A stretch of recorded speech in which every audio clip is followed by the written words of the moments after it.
Good morning साथीहरू, लक्ष्यको target YouTube च्यानलमा हार्दिक स्वागत छ। आज मिति 2082 साल जेठ महिनाको 21 गते बुधबारको दिन गोरखापत्र ज्ञान सागर पृष्ठमा छापिएका अत्यन्तै महत्त्वपूर्ण वस्तुगत प्रश्न उत्तर लिएर म उपस्थित भएको छु। पहिलो प्रश्न रहेको छ, यी विषयवस्तुहरू परीक्षाको दृष्टिकोणले विभिन्न सेवा आयोगको परीक्षाको दृष्टिकोणले अत्यन्तै महत्त्वपूर्ण रहेको छ। पहिलो प्रश्न बजेट यो जेठ 15 गते प्रस्तुत भएको बजेट सम्बन्धी रहेको छ। उपप्रधान तथा अर्थमन्त्री विष्णुप्रसाद पौडेलद्वारा आर्थिक वर्ष 2082-83 का लागि कति राशिको बजेट प्रस्तुत गरियो भनेर रहेको छ। रु 19 खर्ब 64 अर्ब 11 करोडको बजेट प्रस्तुत भएको छ 2082-83 को लागि। चालुतर्फ 11 खर्ब 80 अर्ब 98 करोड बजेट प्रस्तुत गरिएको छ, जस अन्तर्गत 60.1% हो। पुँजीगत तर्फ 4 खर्ब 7 अर्ब 89 करोड, जस अन्तर्गत 20.8% रहेको छ। वित्तीय व्यवस्थापन तर्फ 3 खर्ब 75 अर्ब 24 करोड 19.1% रहेको छ भने बजेट व्यवस्थापनका प्रमुख स्रोतहरू निम्न रहेका छन्। कुल राजस्व रु 13 खर्ब 15 अर्ब, वैदेशिक अनुदान 53 अर्ब 58 करोड, वैदेशिक ऋण रु 2 खर्ब 33 अर्ब 66 करोड, आन्तरिक ऋण रु 3 खर्ब 62 अर्ब रहेका छन्। बजेटमा अहिले प्रस्तुत भएको बजेटमा के रहेका छन् त प्रावधानहरू भन्दा बजेटका प्रमुख प्रावधान यस प्रकार रहेका छन्।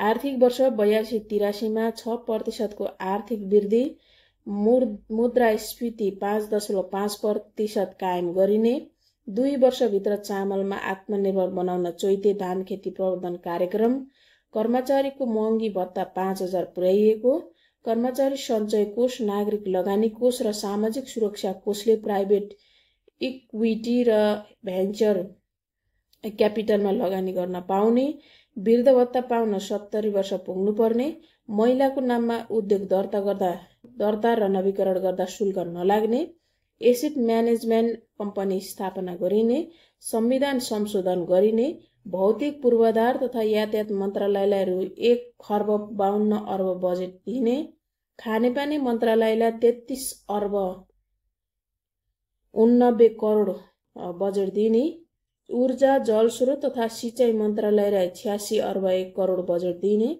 स्वास्थ्य बिमा कार्यक्रमका लागि 10 अर्ब विनियोजन, महिला बालबालिका तथा ज्येष्ठ नागरिक मन्त्रालयलाई रु 2 अर्ब 8 करोड, युवा तथा खेलकुद मन्त्रालयलाई 6 अर्ब 8 करोड विनियोजन, हरेक प्रदेशमा रोजगारी मेला सञ्चालन गर्ने, सहकारीका बचतकर्ताको रु 5 लाखसम्मको कर्जा सुरक्षा गरिने, सामाजिक सुरक्षा भत्ताको लागि 1 खर्ब 9 अर्ब रुपैयाँ, स्वास्थ्य तथा जनसङ्ख्या मन्त्रालयलाई रु 95 अर्ब 81 करोड, शिक्षा विज्ञान तथा प्रविधि मन्त्रालयलाई रु 2 खर्ब 11 अर्ब विनियोजन, एआई र मेसिन लर्निङका लागि एआई सेन्टर स्थापना गरिने, वैदेशिक लगानी भित्राइने र नाफा फिर्ता लैजाने प्रक्रियालाई सरल बनाइने, सहकारी ठगीका आरोपित राहदानी रोक्का गरिने, हरेक स्थानीय तहमा भूमि ब्याङ्कको स्थापना गरिने, 5 लाख परिवारलाई जग्गादानी प्रमाणपत्र उपलब्ध गराइने, प्रदेश र स्थानीय तहमा रु 2 खर्ब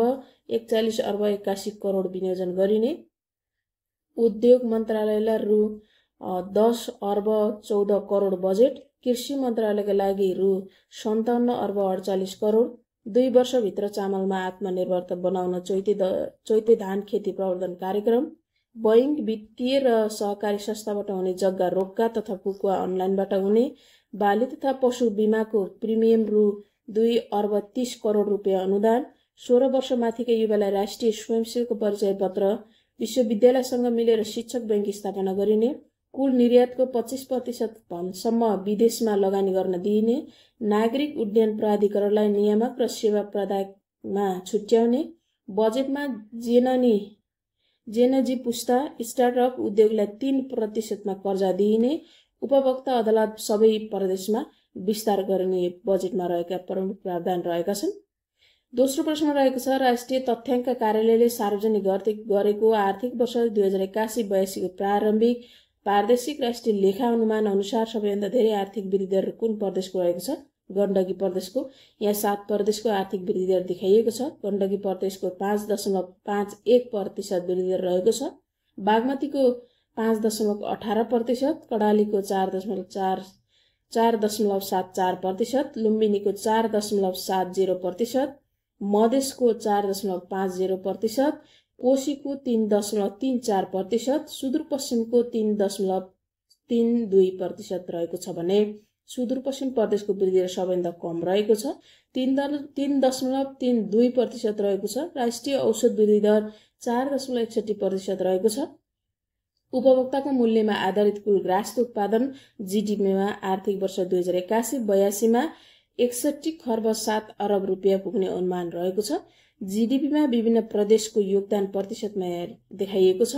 बागमती प्रदेशको 36.52%, त्यसैगरी ग्राहस्थ उत्पादनमा 22 खर्ब 30 अर्ब, कोशी प्रदेशको 15.90%, 90 खर्ब 71 अर्ब, लुम्बिनी प्रदेशको 14.23%, 8 खर्ब 69 अर्ब, त्यसैगरी मधेसको 13.16, 8 खर्ब 4 अर्ब, गण्डकीको 8.89 गण्डकी प्रदेशको 8.98%, 5 खर्ब 48 अर्ब, सुदूरपश्चिमको 7.03%, 4 खर्ब 30 अर्ब, कर्णालीको 4.19%, 2 खर्ब 56 अर्ब रहेको छ।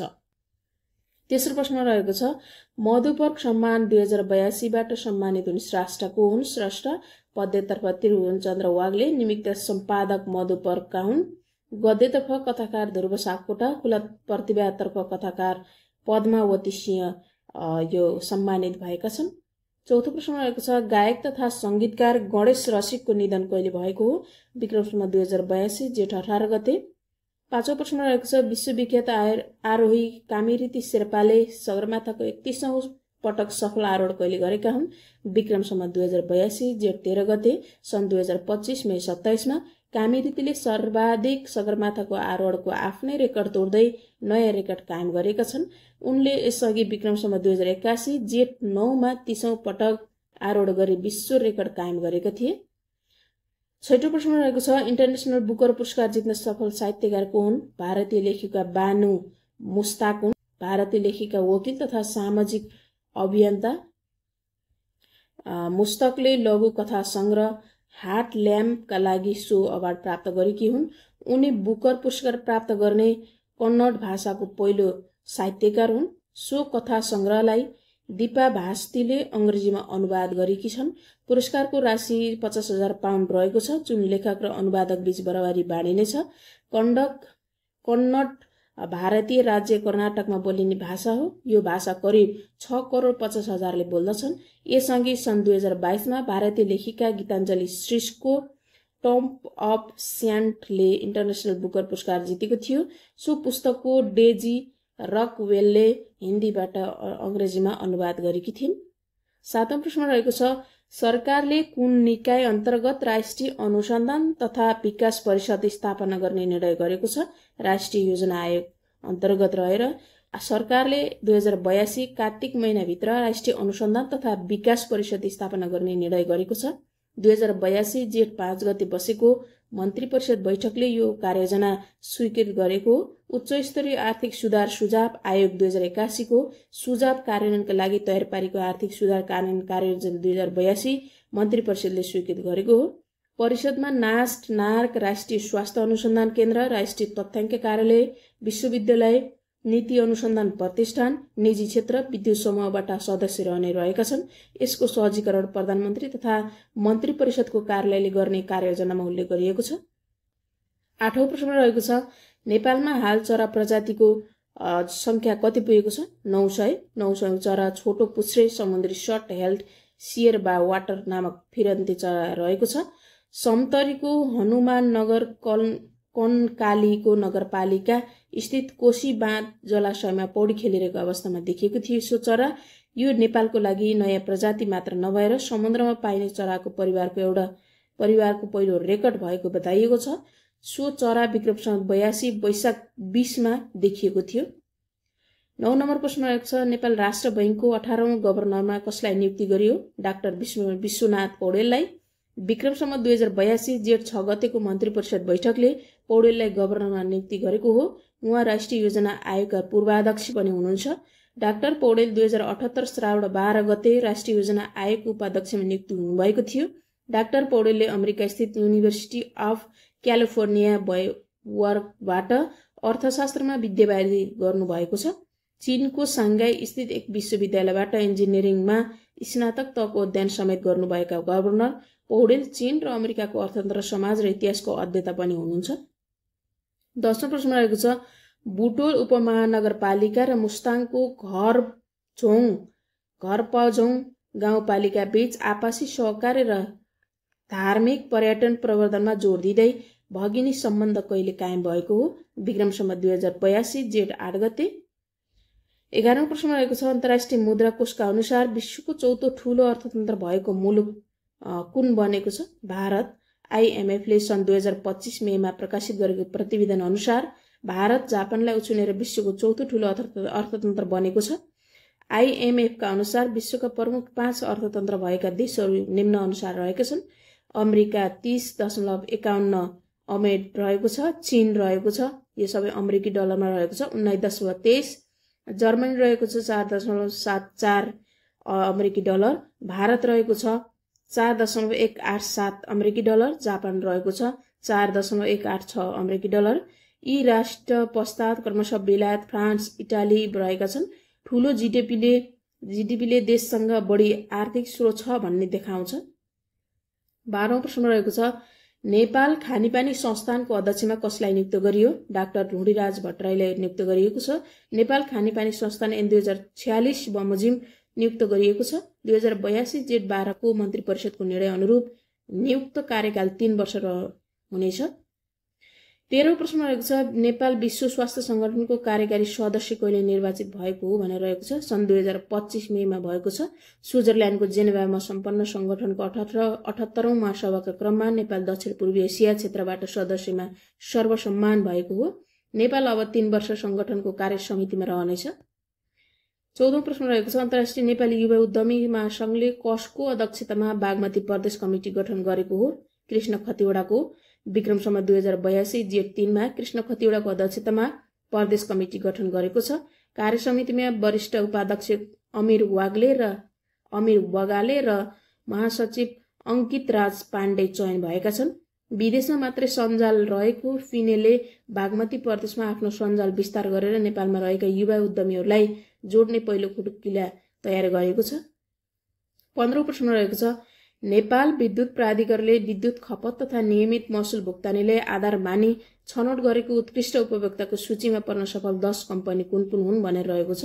सर्वोत्तम स्टिल लिमिटेड, विजयश्री स्टिल लिमिटेड, गोयल इस्पात प्रणाली, आरती स्ट्रिप्स प्रणाली, प्रिमियर स्टिल प्रणाली, श्री स्टिल्स प्रणाली, होन्सी सिमेन्ट प्रणाली, हुलस हायर इन्डस्ट्री लिमिटेड, स्वस्तिक रोलिङ मिल्स र जगदम्बा वार्स प्रणाली रहेका छन्।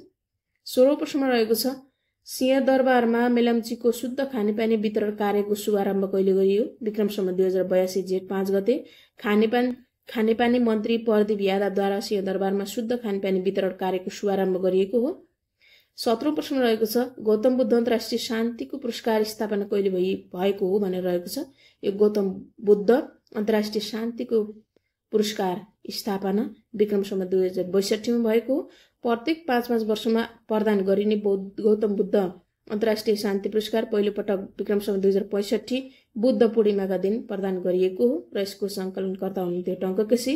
साथीहरूले अझै पनि हाम्रो लोकसेवा टार्गेट युट्युब च्यानललाई सब्स्क्राइब गरेर जोडिनु भएको छैन भने सब्स्क्राइब गरेर जोडिनु होला र नजिकै रहेको बेल आइकनमा प्रेस गरी अल नोटिफिकेसन प्रेस गर्न पनि नभुल्नुहोला ताकि हाम्रो भिडियोहरू सबैभन्दा पहिले नोटिफिकेसन मार्फत तपाईँको मोबाइलमा प्राप्त हुनेछन्।